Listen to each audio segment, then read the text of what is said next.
Hello, कैसे हैं आप सब। आज संडे है और एक बार फिर से लर्न इंग्लिश विदाउट रूल्स के weekly special session comment box में आप सबका स्वागत है। मुझे पता है काफी लंबे अरसे के बाद मैं आपके सामने उपस्थित हुआ हूं। बहुत सारे लोग इस सेशन का भी वेट करते हैं और शायद उनकी नाराजगी होगी मुझसे, लेकिन मैं यहाँ पर बताऊं कि आपके कॉमेंट्स ज्यादातर आपके धन्यवाद ज्ञापन के होते हैं। आपको पढ़ के मजा आ रहा है, आप सेशन को एंजॉय कर रहे हैं, तो इस तरह के कमेंट्स होते हैं जिसे मैं देख करके खुश हो लेता हूं और उसके लिए एक सेशन लाना कहीं ना कहीं आपके समय को बर्बाद करने जैसा मुझे लगता है।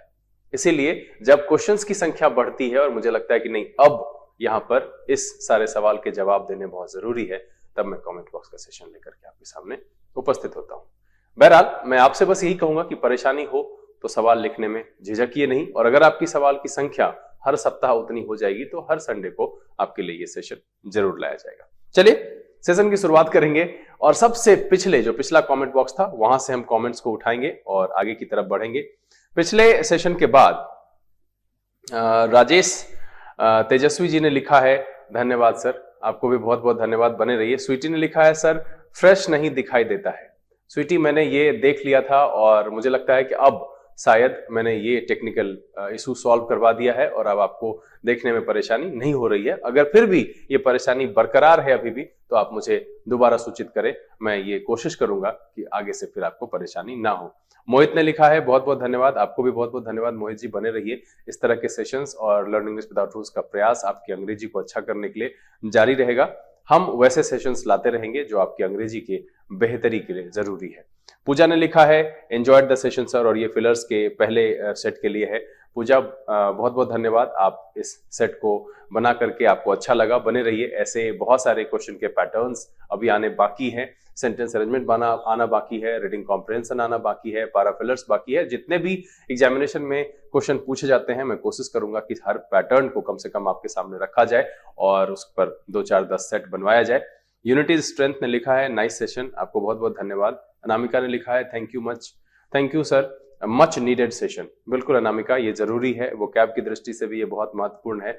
और मैं यहाँ पर सारे बच्चों से, जो मेरे सब्सक्राइबर्स हैं, मैं उनसे भी कहना चाहूंगा कि अगर आप किसी भी उम्र के हैं, मुझे उससे कोई फर्क नहीं पड़ता है, अगर आप अपनी इंग्लिश की बेहतरी चाहते हैं तो ये फिलर्स वाला ऐसा सेशन है जो कहीं ना कहीं आपको छोटे छोटे लाइंस की मीनिंग करना सिखाता है, साथ ही ये बताता है कि सही शब्दों का प्रयोग हम किस संदर्भ में सोच करके करते हैं, और वो कैब तो अच्छी होती ही है, इसलिए बहुत जरूरी है। पूजा ने लिखा है, एंजॉइंग द सेशन सर। पूजा, आपको बहुत बहुत धन्यवाद। सर फर्स्ट वाले क्वेश्चन में फर्स्ट ऑप्शन क्यों नहीं हो सकता है, डेवलप्ड एंड मैनिफेस्टेशन? मैंने यहाँ पर, मुझे लगता है कि इस सवाल का जवाब मैंने पहले ही दिया है किसी एक सेशन के दौरान ही, फिलर्स के एपिसोड के दौरान ही, और वो विजन की बात है। और वहां पर जो डेवलप्ड है उसके पहले एक मोस्ट इफेक्टिवली वर्ड है जो कहीं ना कहीं उसके संदर्भ पे फिट नहीं बैठता है, और मैनिफेस्टेशन भी ऑप्शन पे फिट नहीं बैठ रहा है। मैं समझता हूं कि मैंने जो आने वाले रेगुलर सेशंस में फिलर्स में इसका जवाब दिया है वो आपको समझाने के लिए सक्षम था। अगर फिर भी आपकी परेशानी बरकरार है तो आप मुझे नीचे लिख करके सूचित करें, दोबारा मैं कोशिश करूंगा कि उसका जवाब आपको दिया जाए। अयान सेंगर ने लिखा है, हैप्पी न्यू ईयर सर, आपको भी नववर्ष की ढेर सारी शुभकामनाएं, और ये साल पिछले साल जैसा ना हो और आप सफलता के अपने उस रास्ते पर जहां जो मंजिल आप चाहते हैं वो आपको मिले। बहुत बहुत धन्यवाद। हिमांशु राजपूत ने लिखा है, सुपर्ब सर, बने रहिए, लगे रहिए, मैं भी अपनी कोशिश जारी रखता हूं आपके इंग्लिश को बेहतर करने की। उसके बाद अनामिका ने लिखा है, thank you sir, very beneficial session. Anamika, ये इस तरह के सेशंस आते रहेंगे। अनामिका ने ऊपर लिखा है, 6 out of 10 phrasal verb question 20 wrong हुआ है, मीनिंग नहीं याद होते हैं। Thank you sir, really very beneficial session for me, I am practising fillers. आपको मैं जो फिलर्स के सेशंस लेकर के आता हूं, मैंने पहले ही कहा है कि अभी ऑफलाइन क्लासेस खुल गई है, जिस वजह से थोड़ी सी जो है व्यस्तता बढ़ गई है और मैं सेशंस रिकॉर्ड नहीं कर पाता हूं, और स्टूडियो मेरे घर से काफी दूरी है तो लेट नाइट भी इसे नहीं कर सकते हैं। अगर लेट नाइट करने की कोशिश करेंगे तो मुझे स्टूडियो में ही ठहरना पड़ेगा, इसीलिए मैं कोशिश करता हूं कि इसे जो है रेगुलर बेसिस पर लाया जाए, सारे सेशंस को जैसे पहले लाता था मैं वैसे लाया जाए। यहाँ पर क्वेश्चन 20 जो गलत हुआ है फ्रेजल वर्ब वाला, मैं अनामिका आपसे एक बात कहना चाहूंगा कि फ्रेजल वर्ब के सेशंस हैं लर्निंग इंग्लिश विदाउट रूल्स के प्लेलिस्ट में अवेलेबल है। मैं जानता हूं कि उसकी ऑडियो और उसका विजुअल उतना अच्छा नहीं है जितना आजकल का होता है। यहाँ पर फैसिलिटीज धीरे धीरे बढ़ी है तो अब आवाज और विजुअल दोनों अच्छे हैं। थोड़ा सा वो इरिटेटिंग हो सकता है, बट आपको जो है उसके फ्रेजल वर्ब के कंटेंट पर ध्यान देना चाहिए, तो वहाँ बहुत सारे फ्रेजल वर्ब अवेलेबल हैं, आप उसकी मीनिंग को नोट डाउन कर सकते हैं, स्क्रीनशॉट ले सकते हैं, ये व्यवस्था वहां पर है और उसको धीरे धीरे प्रैक्टिस करेंगे तो वो आपके लिए आसान हो जाएगा। संगीता ने लिखा है, थैंक यू सर, संगीता आपको बहुत बहुत धन्यवाद, बनाते रहिए। शिवम ने लिखा है, fillers are ample for vocabulary, thank you sir, बिल्कुल फिलर्स बहुत जरूरी है और इस माध्यम से हम वोकैब को ज्यादा प्रभावी ढंग से सीख सकते हैं। फिर शिवम ने अपना मार्क्स लिखा है फिलर्स सेट 1 के लिए 2 आउट ऑफ 5 और सब पीडीएफ भी दे दीजिए 2 एपिसोड का एक साथ। बिल्कुल शिवम, मैं इस तैयारी में हूं कि आपको क्वेश्चंस के पीडीएफ उपलब्ध कराए जाएं ताकि आपको कभी अगर भविष्य में उसे ऑफलाइन प्रिंट करा के प्रैक्टिस करना हो तो आप उसे कर सकें। बहुत जल्द मैं उसके लिंक भी आपको अवेलेबल करा दूंगा। शिवम ने फिर दूसरे सेट के लिए लिखा है 1 out of 5 today sir, your given time 15 second is very challenging for me. देखिए शिवम, मैं चाहूं यहाँ पर तो आपको 30 सेकेंड का भी समय दे सकता हूं, लेकिन मैं 15 इसलिए बोलता हूं कि अगर आप 15 सेकेंड में यहाँ पर कंफर्टेबल हो जाते हैं 1, 2, 10 सेशन के बाद, तो एग्जामिनेशन हॉल में अगर आप 30 सेकेंड्स भी लगा करके सही सही बनाते हैं तो वो आपको परेशानी नहीं होगी। वहां पर किसी भी दबाव की स्थिति में आप क्वेश्चन को अटेम्प्ट कर पाने में सक्षम होंगे। इसीलिए समय सीमा को मैंने सिर्फ 15 सेकेंड रखा है ताकि आपकी पढ़ने की रफ्तार भी बढ़े और आपकी जो अंडरस्टैंडिंग है जिसको कि समय लगता है वो थोड़ा तेज हो जाए। उसके बाद फिर दीपक ने लिखा है, good evening sir, good evening Deepak, आपको भी। अभी यहाँ पर खैर इवनिंग का है नहीं, but 3 out of 5 Deepak Singh ने लिखा है, ये सेट 2 है फिलर्स के लिए, कोशिश करते रहें। फिर दीपक ने लिखा है 4 आउट ऑफ 10, प्रयास करते रहिए दीपक जी। ज्योति यादव ने लिखा है 5 आउट ऑफ 10, ज्योति प्रयास करते रहें, बिल्कुल आप अच्छा कर पाएंगी। ये 5 इनिशियल स्टेज में अच्छा मार्क्स है, इसके अलावा आप अलग से भी डिफरेंट लेवल पर फिलर्स को खुद से भी प्रैक्टिस कर सकते हैं। मेरे सेशंस तो आ ही रहे हैं। सूरज गौर ने लिखा है, बहुत बहुत धन्यवाद, फिलर्स के सेशन सही मायने में सबको पसंद आ रहे हैं, मैं कोशिश करता हूं कि इसको रेगुलर किया जाए। सूरज गौर ने लिखा है, सर पार्ट्स ऑफ स्पीच की पूरी वीडियो लाइए। देखिए एक साथ पूरी वीडियोस नहीं आ सकते, ये आप भी जानते हैं। मैंने इसमें टाइम एंड टेंस के वीडियोस को लाया है बेसिक के साथ, उसके बाद वॉइस के सारे सेशंस को मैंने डाले हैं। अभी नैरेशन चल रहा है, थोड़ी सी रफ्तार धीमी हुई है इन दिनों, लेकिन वो फिर से मेंटेन हो जाएगा। 2-4 एपिसोड में नैरेशन खत्म होगा, फिर उसके बाद जो चैप्टर आएगा सामने, प्रोनाउन आएगा, प्रपोजिशन आएगा, कंजंक्शन आएगा, सारे सेशंस की तैयारी है वो हम लेकर के आएंगे और तरीका वही होगा। हम कंसेप्ट की तरफ ज्यादा जोर देते हैं, लिखने पर जोर नहीं देते हैं, क्योंकि पढ़ने का 2 तरीका है, एक लिख लो याद कर लो, दूसरा है समझ लो और जिंदगी भर के लिए परेशानी से निजात पा लो। बहुत सारे बच्चे मेरे क्लासरूम में जब बैठते हैं तो वो ये शिकायत करते हैं कि मुझे समझ में नहीं आ रहा है सर क्या पढ़ा रहे हैं, क्योंकि आप पहले मेथड के आदी हैं, आपको लिखकर रटने की आदत हो चुकी है। इसीलिए जब मैं आपको समझने और दिमाग पर जोर डालने की बात कहता हूं तो आपको वो अजीब लगता है और जिस वजह से आपको मेरी बातें समझ में नहीं आती है। लेकिन अगर आप गौर करेंगे, 1-2 सेशन में बने हुए रहेंगे तो बिल्कुल आप उन बातों को समझ पाएंगे। और सबसे बेहतर है कि आप अगर नहीं समझते हैं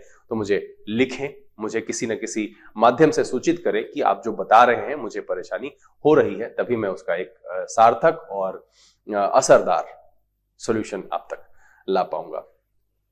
ऋषिकेश, आपको बहुत बहुत धन्यवाद, 7 आउट ऑफ 10 अच्छा नंबर है, आप प्रयास करते रहें। संगीता ने लिखा है, थैंक यू सर, संगीता आपको भी बहुत बहुत धन्यवाद।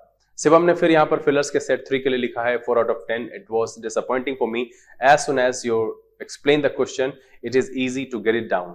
यस, बिल्कुल, ये एक्सप्लेनेशन जो होता है ये बहुत जरूरी होता है और इसीलिए मैं कहता हूं कि एक्सप्लेनेशन को गौर से आप देखिए, हर एक बात को समझने की कोशिश कीजिए, वीडियो को बिना स्किप किए हुए देखिए। ये बहुत जरूरी है कि आप उसे ध्यान से देखें और धीरे धीरे फिर आपको ये आदत लग जाएगी और आप फिर अच्छा कर पाएंगे। Yes, all the words we heard और सीन, ये रूट वर्ड्स के सेशन के लिए शिवम ने लिखा है। बिल्कुल, रूट वर्ड एक ऐसा तरीका है वोकैब को याद करने का जहां पर कि आपको शब्द पर उसको रट करके ज्यादा जोर डालने की जरूरत नहीं होती है। अगर आपको एक वर्ड स्टेम, जिसे आप रूट वर्ड कहते हैं, अगर उसकी मीनिंग आपको पता है तो आप अच्छा कर पाते हैं यहाँ पर। फिर उसके बाद अनामिका ने लिखा है, धन्यवाद सर, यूनिटी इज स्ट्रेंथ। इसने फ्रेजल इडियम्स एंड फ्रेजेस के सेशन को बहुत बहुत धन्यवाद, आपको पसंद आया, आप बने रहिए।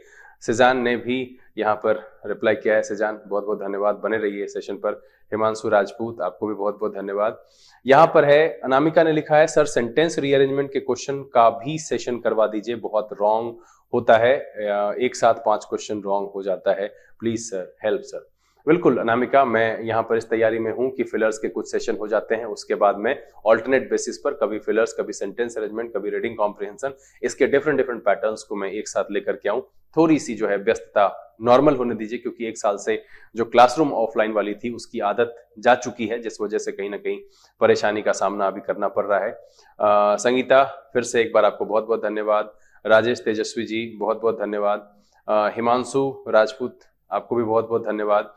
पम्मी ने लिखा है, sir this is Pammi, wife of Praveen Kumar, who is working in Beltron. I really want to learn English, so he preferred me for your videos. देखिए पम्मी जी, मैं ऐसे पर्सनली आपको नहीं जानता, बट प्रवीण को जानता हूं। मुझे उनसे मुलाकात हुई है एक दो बार। मेरा छोटा भाई उन्हीं के साथ काम करता है।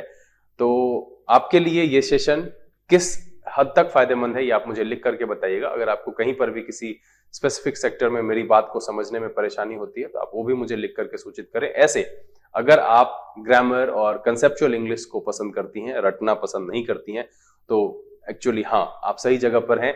आप बेसिक से सारे सेशंस को देखिए, थोड़ा अटपटा लग सकता है, बट उसको गौर से आराम से देखिएगा, नोट डाउन करने की कोशिश कीजिएगा, प्रैक्टिकली उसको मिला करके ये जांचने की कोशिश कीजिएगा कि क्या ये सच में प्रभावी है। तब आपको 2-4-5 एपिसोड के बाद ये महसूस होने लगेगा कि हाँ, इस तरीके से भी इंग्लिश पढ़ा जा सकता है। निशा, आपको बहुत बहुत धन्यवाद। आई एम शिवम, फिर इन्होंने लिखा है बाय एंड लार्ज की मीनिंग बता दीजिए। मैं आज यहाँ पर इसको फिर से जो है रोक रहा हूँ। बाय एंड लार्ज की मीनिंग मैं अगले दिन आपको जरूर बता दूंगा, जब मैं इडियम्स एंड फ्रेजेस के सेशन लाऊंगा वहां पर मैं इसको बताऊंगा। यहाँ पर है दानसिन्हा ट्यूटोरियल, इन्होंने लिखा है गुड मॉर्निंग सर, 7th का सेकंड ऑप्शन नहीं होगा, नहीं समझ आया, प्लीज दोबारा बता दीजिए। और इसको इन्होंने 1 out of 5 लिखा है। कोई बात नहीं है, आप प्रयास करते रहें, बिल्कुल आप करेंगे तो कर पाएंगे। जैसे जैसे वोकैब की संख्या बढ़ेगी तो ये आपके लिए आसान हो जाएगा। रहिए, यहाँ पर रही सवाल नंबर 7 की बात, तो देखिए इसमें जो सवाल नंबर 7 है उसमें क्या कह रहा है, देखिए कह रहा है people who have been through difficult, painful and not very. तो यहां पर एक पॉजिटिव मीनिंग डाला जा सकता है, जिसमें आपको ये दिख रहा है कि मीनिंगफुल आपको फिट लग रहा है। मैं जो आंसर दिया हूं वो पहला है, सक्सेसफुल एंड ड्राइंग। ये मीनिंग क्यों नहीं है, आपको आपका सवाल है कि यहाँ पर दूसरा ऑप्शन जो बी है वो क्यों इसका आंसर नहीं है, तो ये वाला तो फिट बैठ रहा है बिल्कुल। अब दूसरे वाले को देखिए कि change efforts often and up. And up में प्रोजेक्टिंग का मतलब होता है उत्थान की तरफ, मतलब है ऊपर उठने की तरफ कह सकते हैं। प्रोजेक्ट कहने का मतलब होता है, प्रोजेक्शन का मतलब उत्थान से ले सकते हैं, बढ़ोतरी से ले सकते हैं, वृद्धि से ले सकते हैं। तो ये हिस्सा जो है, जब आप यहां पर देखेंगे कि both pessimistic and angry conclusion, ये दोनों नेगेटिव जो मीनिंग दे रहा है, ये इसका भी नेगेटिव मीनिंग है और इसका भी नेगेटिव मीनिंग है, उस सेंस में यहां पर जो है वो गड़बड़ होगा, ये फिट नहीं बैठेगा, जिस वजह से मैंने बी को एलिमिनेट किया था। और यहां पर ये बिल्कुल है कि वो खींच लेते हैं, उनके मन में वो बन जाता है, वो जो है and up drawing both pessimistic and angry conclusions, उनके मन में वो आने लगते हैं, नेगेटिव ड्राइंग्स बनने लगती है, उनके जो ओपिनियंस है वो उस तरफ जाने लगते हैं। तो दैट्स व्हाई यहाँ पर ये वाला जो ऑप्शन है, और मैंने पहले भी कहा है कि हम हमेशा एप्रोप्रिएट वन का चुनाव करते हैं। चलिए यहाँ पर फिर मैं एक बार रिव्यू कर लूं, ऐसे कमेंट सारे खत्म हो चुके हैं, अब कमेंट्स यहाँ पर नहीं है। आखिरी कमेंट इन्हीं का था और मैंने जवाब दे दिया है। मैं देख लेता हूं नीचे और कोई कमेंट अगर बचा हुआ है।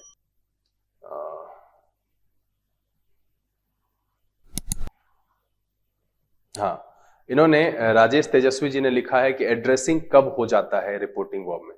देखिए राजेश जी, यहां पर जब मैं बात करता हूं एड्रेसिंग की, तो मैंने कहा था वोकेटिव केस वाले कंडीशन में कि आप सब्जेक्ट के बाद एड्रेस, एड्रेसेस, एड्रेस रख सकते हैं, ऑब्जेक्ट रख सकते हैं, एज रख सकते हैं, जो मैंने बताया था। मैंने कहा था कि कई जगह पर एड्रेसिंग के माध्यम से भी बनाते हैं। तो जहां पर आपका जो वोकेटिव केस का शब्द है उसके बाद अगर कुछ दिया हुआ है तो उसे आप एड्रेसिंग से बना सकते हैं। जैसा कि मैं एक एग्जांपल आपके सामने रख देता हूं और इसे आप समझिए कि अगर मान लीजिए कि दिया हुआ है DJ said to the people ladies and gentleman, तो इसे जब बनाएंगे तो इसे आप एड्रेसिंग से नहीं बना सकते कि addressing the people as ladies and gentleman. यहां पर जो है सब्जेक्ट की ही चर्चा नहीं हो पाई। लेकिन अगर यहां पर दिया हुआ है कि DJ said to the people ladies and gentleman are you ready, इतना अगर है तो हम इसे दोनों तरीके से बना सकते हैं। DJ address the people as ladies and gentleman and asked if they were ready. एक तो ये बनेगा। दूसरा कह सकते हैं addressing the people as ladies and gentleman, DJ asked if they were ready. तो इस तरीके से आप बना सकते हैं। तो एड्रेसिंग का प्रयोग वहां करेंगे जहां वोकेटिव केस का जो शब्द दिया हुआ है इन्वर्टेड कॉमा के अंदर, उसके बाद कोई एक और सेंटेंस दिया हुआ है, तो वैसी परिस्थिति में हम एड्रेसिंग का इस्तेमाल करके बना सकते हैं। उम्मीद करता हूं कि आज के जितने भी कमेंट्स मैंने लिए और जो सवाल के जवाब थे वो मैंने जो रखे आपके सामने, वो सब आसानी से समझ में आ गया होगा। कमेंट बॉक्स का सेशन लेकर के आने का सबसे बड़ा उद्देश्य है कि मैं आपको ये प्रोत्साहित करना चाहता हूं कि आपके मन की किसी भी प्रकार की दुविधा है जो इंग्लिश से रिलेटेड है, जो मेरे सेशन से रिलेटेड है, बिल्कुल आपके सवाल का स्वागत है। आप मुझे लिख करके सूचित करें। बहरहाल समय है यहां से विदा लेने का। घर में रहिए, खुश रहिए, एंजॉय करते रहिए। मिलते हैं अगले किसी रोचक सेशन में। तब तक के लिए thank you, God bless you.